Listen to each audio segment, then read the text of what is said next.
할렐루야. 이 자리에 함께 하신 하나님을 찬양합니다. 오늘 본문의 이 시대적 배경은 1절의 말씀처럼 사사들이 치리하던 때입니다. 사사들이 다스리던 시대는 이스라엘 역사상 가장 어두웠던 시기입니다. 여호수아와 함께 가나안 땅에 들어온 이스라엘 백성은 여리고를 무너뜨릴 때만 해도 금방 그 땅을 다 점령할 것 같았습니다. 그러나 가나안 정복은 쉽지 않았습니다. 결국 여호수아도 죽고 가나안 정복은 후대가 감당해야 했습니다. 결과적으로 여호수아 이후의 세대는 가나안 민족들과 갈등하고 협력도 하면서 함께 사는 쪽을 선택했습니다. 이스라엘은 가나안 토박이들과 그리스에서 넘어온 해양 민족인 블레셋과 함께 살아야 했고, 계속되는 이방 민족들의 공격을 받아야 했습니다. 가끔씩 사사들이 하나님의 능력을 힘입어 땅을 회복할 것 같았으나 곧이어 다시 타락으로 무너지는 모습을 반복하던 때가 사사 시대입니다. 성경에서 이 시대에 대해서 두 번이나 반복하며 이렇게 말씀하고 있습니다. 그때에 이스라엘이 왕이 없었으므로 사람이 각기 자기의 소견에 옳은 대로 행하였더라. 여기 자기의 소견에라는 말에 대한 의미가 무엇입니까? 하나님께 기도, 즉 묻지도 않고 인간적 행위로 살았다는 이야기입니다. 역대상 10장 13절에서 14절에 이런 말씀이 있습니다. 사울이 죽은 것은 여호와께 범죄하였기 때문이라. 그가 여호와의 말씀을 지키지 아니하고 또 심접한 자에게 가르치기를 청하고 여호와께 묻지 아니하였으므로 여호와께서 그를 죽이시고 그 나라를 이새의 아들 다윗에게 넘겨주셨더라. 성경 곳곳에 보면 이 묻지 아니함으로 인해, 즉 하나님께 아뢰지도 기도하지도 아니하여 어떤 징계가 일어났는지 곳곳에 기록되어 있습니다. 사무엘 선지자도 선포합니다. 나는 너희를 위하여 기도를 쉬는 죄를 여호와 앞에 결단코 범하지 아니하고, 예수님도 이 기도의 중요성을 얼마나 강조하셨는지요.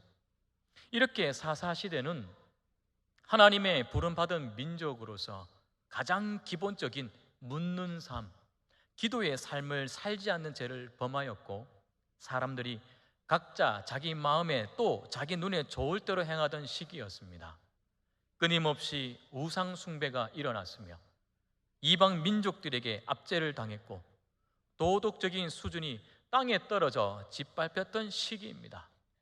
룻기는 바로 이 사사들이 치리하던 가장 어두운 시대에 일어난 특별한 사건에 대한 기록입니다. 그러면서 이 룻기의 시작을 보면 한 지역에서 한 가정으로 초점이 맞추어지며 시작합니다. 어떻게 보게 되면 이스라엘의 현 실태를 보여주는 것 같지요. 바로 하나님은 나의 왕이시다 라는 멋진 이름의 뜻을 가진 엘리멜렉이라는 사람의 가정을 보여줍니다. 그러나 그의 삶은 흉년이라는 그 시련 앞에 그 이름대로 살지 아니하여 하나님께 묻지도 아니하고, 소돔을 바라본 롯처럼 자기 소견에 옳은 대로 행하여 약속의 땅을 떠나 음란과 우상으로 가득한 모압 세상으로 떠나게 됩니다.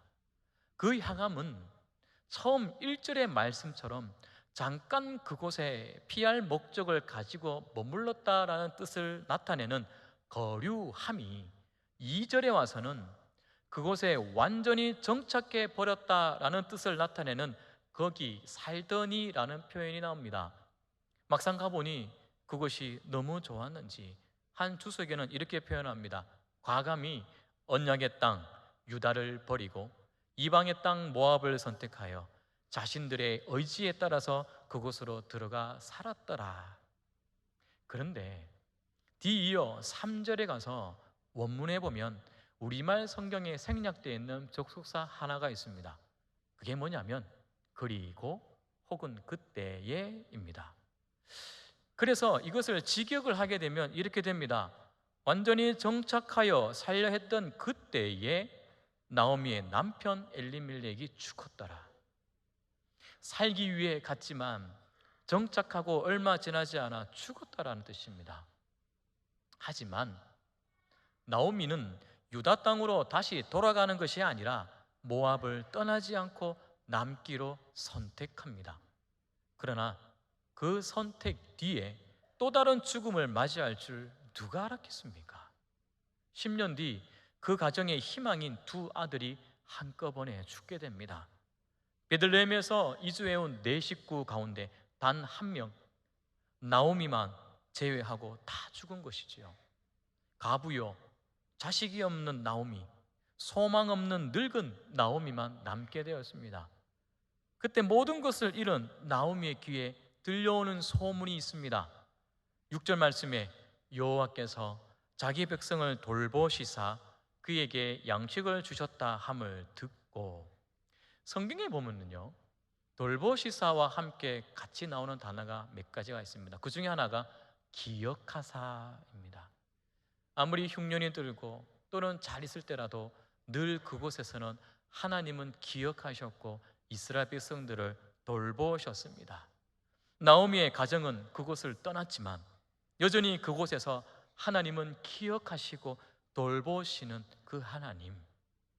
나오미는 하나님께서 이 자기 백성을 돌보셔서 고향 땅 베들레헴에 이제 풍년이 들었다는 소식을 듣고 고향으로 돌아가기로 작정하고 귀향의 여정을 시작하는 것이 오늘 본문의 배경입니다.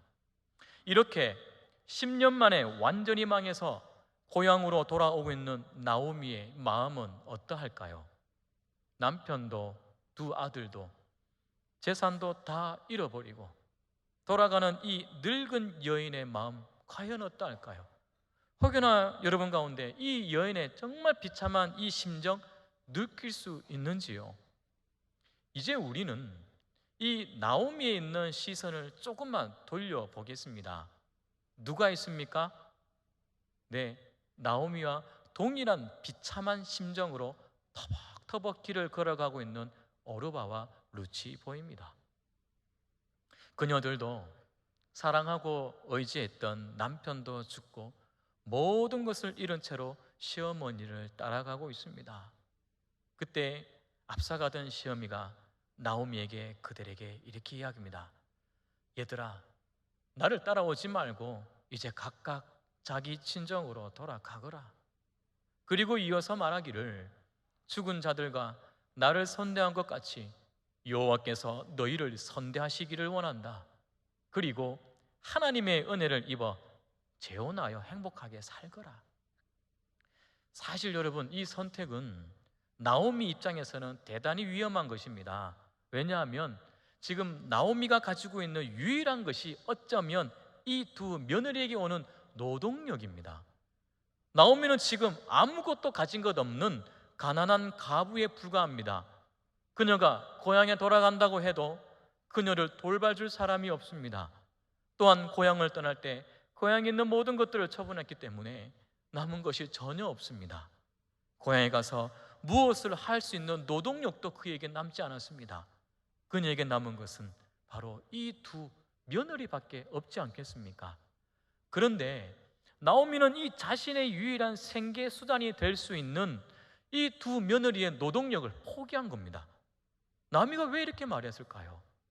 어찌 보면 가만히 보면 이 말은요, 그냥 예사한 것이 아니라 정말 진심이에요. 고향으로 돌아가, 그 유다 땅에 돌아가 본들 며느리에게 더 이상 뭔가 해줄 수 없다는 것을 알고 있는 시어머니가 며느리에게 해줄 수 있는 최고의 사랑과 배려였습니다. 시어머니 나오미는 진심으로 어린 며느리들을 사랑했고, 그래서 그 사랑 안에서 나오미는 오직 며느리들이 행복하기를 바라며 이렇게 권면한 것입니다. 특히 8절에 보면 이 두 번의 선대라는 단어가 나오는데, 이 선대는 두 단어의 원어를 보면 다른 의미를 가진 단어입니다. 앞에 있는 선대하다는 일하다, 만들다, 형성하다라는 의미를 가진 아사라는 단어이고, 뒤에 있는 선대하시기를이라는 단어는 친절, 인애, 자비, 그것을 의미하는 헤세드입니다. 헤세드 많이 들어보신 줄 압니다. 우리가 한 번씩 기독교 동아리라든지 찬양팀 이름을 헤세드 찬양팀이라고 많이들 하지 않습니까? 이 헤세드를 주석에서는 이렇게 풀이되어 있습니다.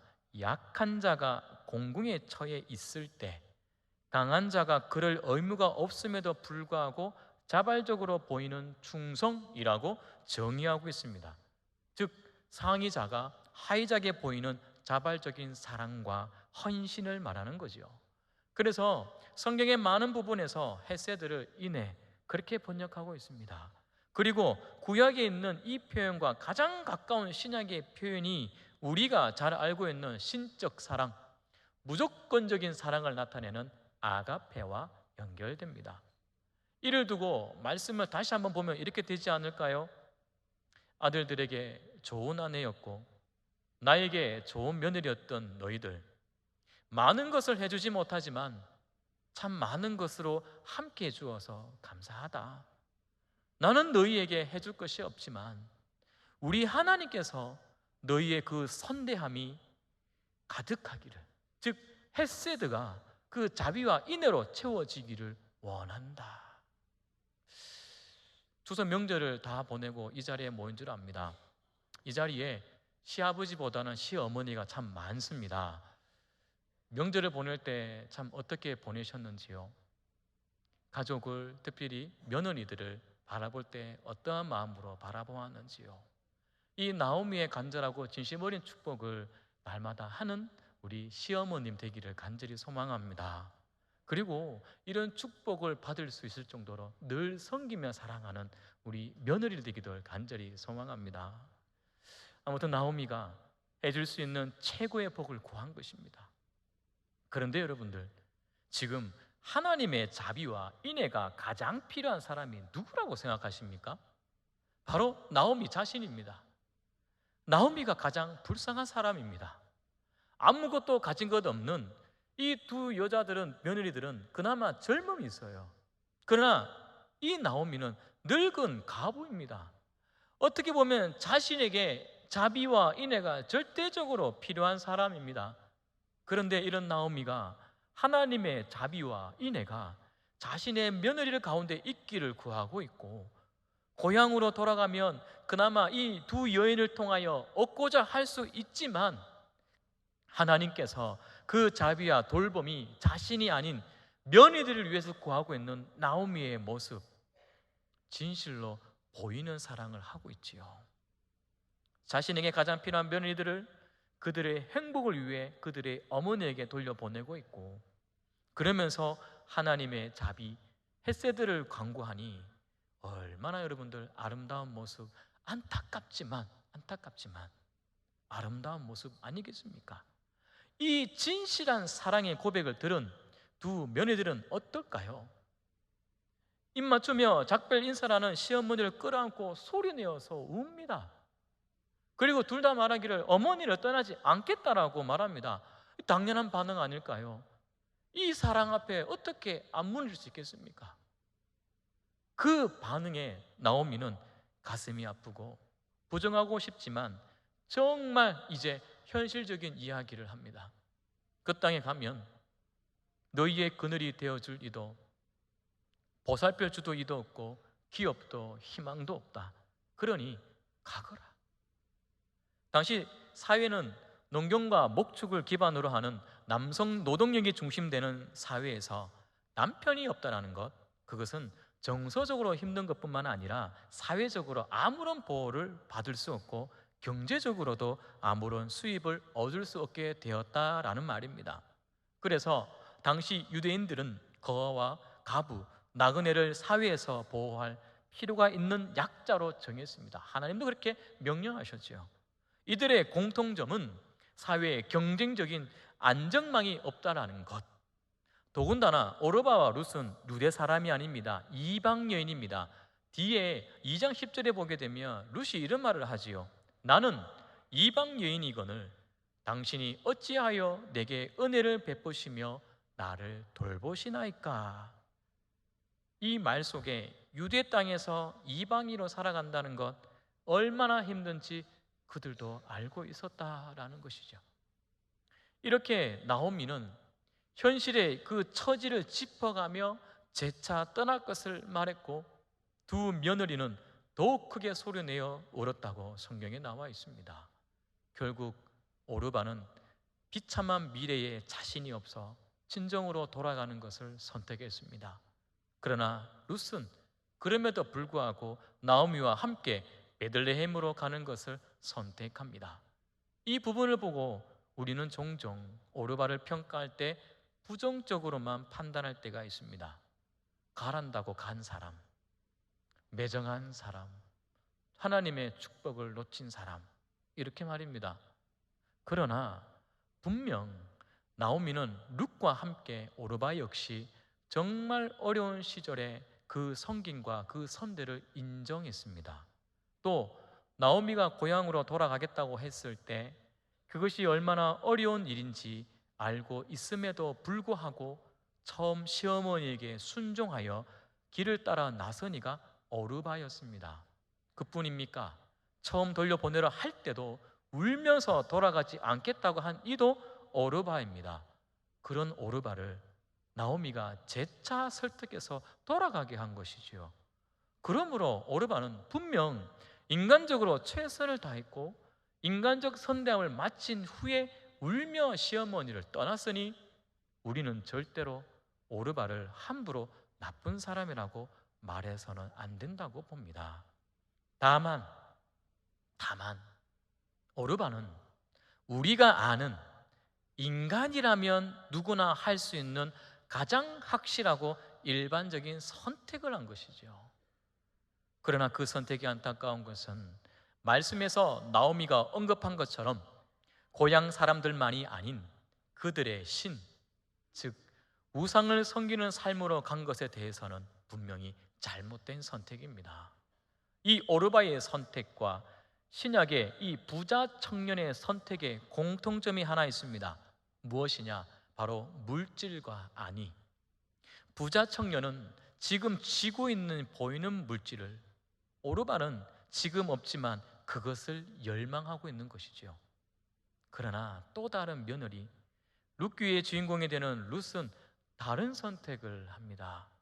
그녀는 시어머니 나오미를 떠나지 않고 나오미와 함께 그 가는 길을 선택하게 됩니다.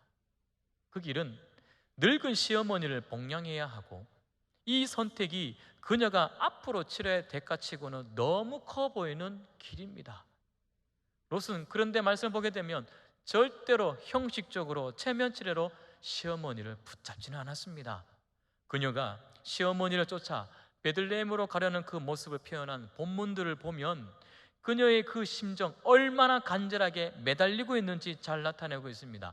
14절에 보면은 룻은 그 어머니를 붙쫓았더라라고 되어 있어요. 붙쫓았다라는 말은 떨어지지 않으려고 안간힘을 써서 붙는다. NIV 성경에 보니까 클렁이라 그래서 착 달라붙어 안 떨어진다라는 말입니다. 즉 어떻게 해서든 시어머니와 함께 있으려는 룻의 마음이 담겨져 있었죠. 이어지는 대화에서도 이러한 룻의 마음이 잘 표현됩니다. 16절입니다. 룻이 이르되 내게 어머니를 떠나며 어머니를 따르지 말고 돌아가라 강권하지 마옵소서. 어머니께서 가시는 곳에 나도 가고 어머니께서 머무시는 곳에 나도 머물겠나이다. 그런데 여기서 끝나는 것이 아니라 한층 더 나아가 그녀는 이렇게 말하고 있습니다. 17절에서 어머니께서 죽으시는 곳에서 나도 죽어 거기 묻힐 것이라. 죽음까지도 언급하고 있습니다. 죽는 자리까지 말하는 걸 보면 이 룻의 결심이 어느 정도인지 잘 알고 있지 않습니까? 여러분, 상식적으로 우리는 성공한 사람의 옆에 붙고 있고 싶지 아무것도 없는 사람 그 옆에 있고 싶지 않습니다. 많은 것을 가진 사람에게는 그렇게 연락이 진짜 끊임없이 오게 되지만 망하고 아무것도 없을 때 수많은 연락들이 어디로 갔는지 오지 않는다라는 이야기를 들은 적이 있습니다. 그런데 이 룻은요, 인간의 상식선에서 벗어나서 어떻게 보면 인간적인 모습 봤을 때는 실패자의 옆에 붙는다라는 거예요. 시어머니 입장에서 봤을 때는 어떻습니까? 고맙죠. 감사하죠. 정말 아무것도 없고 그렇게 돌려보내려고 하는데도 불구하고 나와 함께 하겠다니, 죽음조차도 그까지 긁어 넘어지면서 나와 함께 하겠다니 얼마나 고마울까요? 이렇듯 룻이 나오미와 함께 하겠다는 그 결심은 간절했다는 말밖에 표현되지 않습니다. 그래서 나중에 나오미도 그런 룻의 모습을 보면서 뭐라고 얘기하느냐? 그쳤다. 굳은 결심을 보아서 더 이상 말하지 않았다라는 거예요. 이 간절한 선택, 이 룻의 간절한 선택, 분명히 이유가 있습니다. 앞에서 다 읽지 못한 부분이 있는데 바로 이 부분입니다. 16절 하반절에 어머니의 백성이 나의 백성이 되고 어머니의 하나님이 나의 하나님이 될 것입니다. 룻은 어머니가 믿는 하나님, 나도 믿겠습니다, 고백하고 있는 거예요. 그냥 그동안 나오미의 가정을 통해 본 것은 다름 아닌 여호와 하나님입니다. 비록 몰락한 가정이었지만 나오미의 가정은 분명 여호와 하나님을 믿는 신앙의 가정이었습니다. 하나님을 온전히 신뢰하지는 못하였지만 그렇다고 그들이 이방신에 간 것이 아니었습니다. 나오미의 가정은 여전히 여호와 하나님 그 신앙이 이어져 왔던 것이죠. 룻은 결혼하여 이 가정의 일원이 되면서 바로 분명하게 이 하나님을 만나게 되었고 소망을 둘 것은 바로 여호와 하나님밖에 없다는 것을 알게 되었던 것입니다. 그래서 그녀는 선택을 할 때 다른 것에 염두에 둔 것이 아니라 시어머니와 함께 그 시어머니가 섬기는 여호와 하나님을 섬기는 것에 기준을 주었다는 것이지요. 이것은 눈에 보이는 비참한 미래만 보았던 동서 오르바와 다른 시선입니다. 우리 성도들의 시선은 바로 이런 것을 보아야 하지 않을까요? 보이지 않는 것을 볼 수 있어야 될 줄 믿습니다. 무엇을 보았기 때문에 믿는 것이 아니라 보지 못한 것들을 또한 믿을 수 있는 믿음이 여러분 가운데 있기를 간절히 소망합니다. 룻의 시선이 바로 이런 시선이었습니다. 그녀는 눈에 보이는 것 이상을 보았습니다. 비록 눈에 보이는 모습은 몰락한 가정이었지만, 아무것도 없는 가정이었지만, 그러나 그녀는 그 너머 이 가정을 향한 하나님을 보았던 것이지요. 비록 몰락한 가정, 그것은 그들의 잘못된 선택에서 온 결과이지 결코 하나님이 부족해서 아니었습니다. 그래서 룻은 이 몰락한 가정 속에서 이 가정을 통해 하나님이 어떤 분이라는 것을 제대로 보았습니다. 그렇지 않으면 이런 고백이 나올 수가 없지 않겠습니까? 신앙이라는 것, 믿음이라는 것은 이런 것입니다. 첫째로 내가 누구를 믿느냐라는 것이죠. 내가 믿는 존재가 정말 전능하시고 그리고 천지를 만드신 하나님이신가 하는 것입니다. 믿음을 단순히 나를 기준으로 해서 나에게 도움을 줄 존재로만 찾는 거라면 이야기가 달라집니다. 그저 그 도움을 주는 정도에 따라 대접을 해주는 정도, 정말 계산적인 믿음과 신앙이 될 수밖에 없겠죠. 여러분, 그거 정말 보셔야 됩니다. 정말 다 부숴야 합니다. 그러나 하나님을 나의 근원이 되고 오직 한 분이신 절대자로 본다면 이야기가 달라집니다. 내 상황이 어떠 하더라도 언제나 함께 하시는 하나님을 진실로 보게 된다라는 것이지요. 둘째로 믿는 자는 내게 어떤 일이 생기는지 그분을 보는 자가 된다는 것입니다. 사람들은 어떤 신을 믿는다고 할 때 이익을 줄 때만 참 믿음이 강해지거나 믿는 경향이 있어요. 그러나 그렇지 않습니다. 당장에는 이익을 주지 않지만 살아계신 하나님을 믿는다면 그 하나님을 주시는 일과 상관없이 바라보게 될 줄 믿습니다. 다시 말해, 비록 지금 내가 어렵고 아무것도 없지만 힘든 과정에 놓여 있다 하더라도 진정 살아계신 하나님을 믿는다면 그 일들 때문에 하나님을 믿는 믿음이 변하지 않는다라는 거예요. 이게 진실한 믿음을 가진 사람의 모습입니다. 룻은요, 이 두 가지를 다 보았어요. 그녀는 다른 것을 본 것이 아니라 하나님 자체를 본 것입니다. 다 떠나서 오직 주님만에 초점을 맞췄다라는 것이지요. 그렇기에 비록 나오미의 가정이 몰락한 가정이지만, 아무것도 없지만, 그렇다고 해서 그가 만난 하나님에 대한 신앙이 약해지지 않았다라는 겁니다. 그러나 여러분들, 그러나 우리는 절대로 잊지 말아야 할 또 한 가지가 있습니다. 바로 하나님이에요. 보세요. 이 어찌 아름다운 여인이 등장할까요? 저 이방 땅에서 우상들과 살 수밖에 없는 그녀, 어찌 그녀가 이렇게 성경에 등장하고 멋지고 멋진 고백을 하는 여인이 이렇게 등장하게 될까요?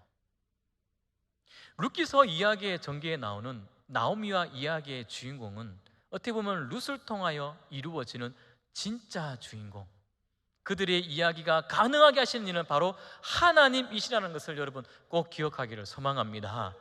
절대로 우리 살면서 우연이라는 거 없습니다. 우연요? 아니에요.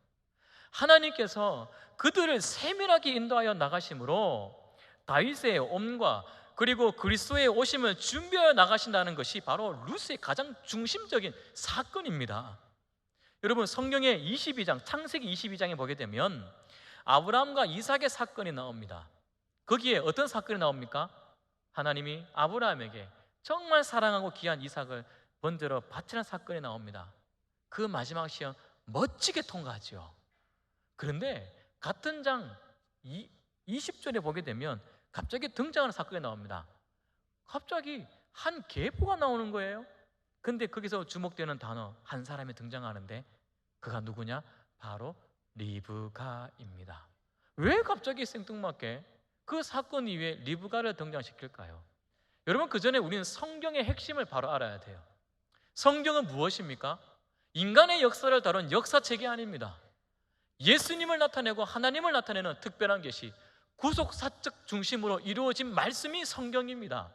즉 하나님은 아브라함과 이삭의 계보를 이어갈 때에 리브가 그 여인, 믿음의 여인을 준비하는 것을 성경을 통해서 보여주시는 것이지요. 그 섭리 가운데 이루어가는 것을 말씀 속에서 나타나고 있습니다. 그렇게 다시 한번 볼까요? 룻은 그냥 등장한 여인일까요? 엘리멜렉과 나오미가 우연히 만난 그 여인일까요? 절대로 아닙니다. 절대로 아닙니다. 하나님의 섭리 가운데 텅 빈 나오미를 채우시는 하나님이 계셨기 때문에, 텅 빈 이스라엘을 이 룻을 통하여 채워가는 하나님이 있음을 여러분 꼭 기억하시기를 간절히 소망합니다. 그러므로 어찌 그 나라에 왕이 없겠습니까? 이렇게 역사하시는 하나님이 계시는데 왜 하나님이 왕이 없다고 그들은 그렇게 말하고 있는지요. 바라옵건대 여기 계신 우리 모든 성도님들 정말 이렇게 하나님을 통하여 텅 빈 곳으로 채워가는, 그렇게 사용되어지는 하나님의 도구 되기를 간절히 소망합니다. 바로 이러한 하나님이 그 구원의 섭리를 바라보는 시야를 가져야 될 줄 믿습니다.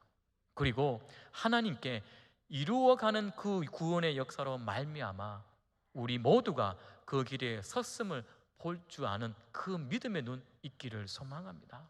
더 나아가 이제 나를 통하여 이루어져가는 일들 역시 하나님께서 세밀하게 그리고 주도하여 나가심을 볼 수 있어야 하고, 그렇기 때문에 우리는 항상 살아계신 하나님 앞에 겸손하게 어떻게 일을 이루어 나가니 돼서 기대하며 서는 우리 모두가 되기를 소망합니다. 말씀을 맺겠습니다. 디모데전서 6장 5절 말씀에 이런 말씀이 있습니다. 마음이 부패하여지고 진리를 잃어버려 경건을 이익의 방도로 생각하는 자들의 다툼이 일어나느니라. 무슨 말씀일까요? 진리를 잃어버렸대요. 마음이 부패, 즉 썩어버렸대요. 주님을 잃어버린 자, 말로는 믿음이 있다고 하지만 그 마음속에 주님을 잃어버린 자들에게는 경건을 이익의 재료로 삼고 신앙을 유익에 따라서 판단한 자들이라는 겁니다. 유익이 주어지면 신앙생활을 하고 그렇지 않으면 신앙생활을 하지 않는다라는 말입니다. 이런 자는 하나님을 믿는 게 아닙니다. 이런 자는 진실로 하나님을 선택한 자들이 아닙니다. 자신의 이익을 믿는 것이요, 주님을 따라야 하는데 물질에 사로잡혀 그 물질을 놓지 못하고 근심하며 떠나갔던 부자 청년과 같습니다. 오직 하나님을 보고 쫓아가는 자가 됩시다. 다른 이유가 없습니다. 오직 여호와 하나님만이 참 하나님이시기 때문에 롯이 여호와 하나님을 선택하였던 것처럼 우리도 어떠한 상황에 있다 할지라도 하나님만 선택하는 삶이 내 평생의 삶이 되기를 간절히 소망합니다. 하나님밖에 없습니다. 할렐루야.